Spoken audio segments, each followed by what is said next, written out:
Witch Beetle stood at the mouth of her cave, her fingers curling like the claws of a hawk.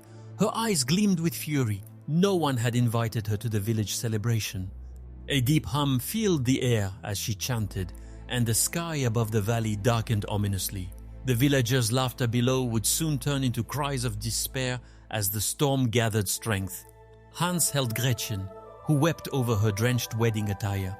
Her dreams of a perfect wedding seemed washed away by the relentless downpour.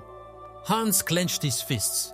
Determination etched on his face. He knew he had to do something to bring back the sun and restore their hopes.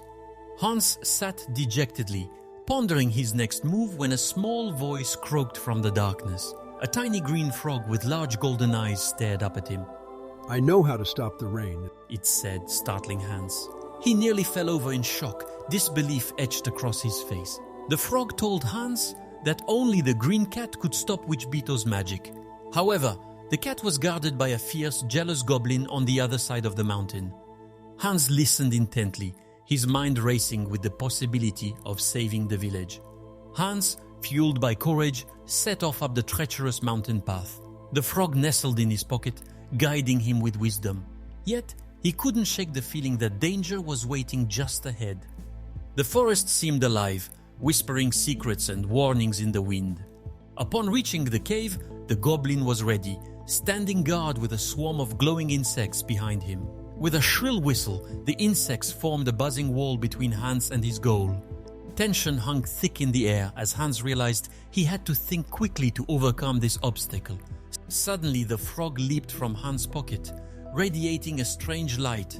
The goblin shrieked and stumbled backward, his eyes wide in terror. "It's you!" The goblin gasped, recognizing the frog's true power. The path to the green cat was now clear.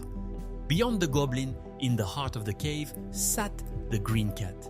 Its emerald fur shimmered as it blinked its luminous golden eyes. With a soft purr, it stepped forward as if it had been waiting for Hans all along. The air was thick with magic and anticipation.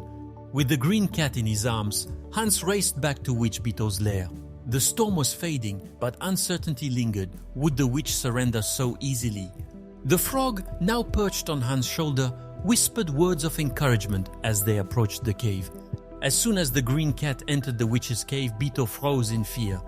"No, not you," she gasped, her voice trembling.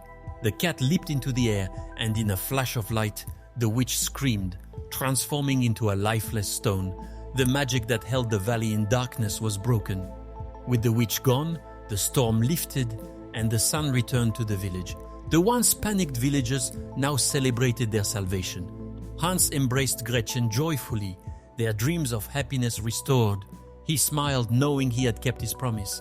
Hans turned to thank the frog, only to see it glowing brightly.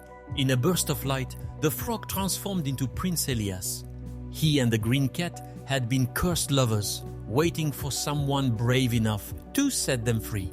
The prince smiled at Hans, gratitude shining in his eyes. Years later, Hans told this story to his children, their eyes wide with wonder.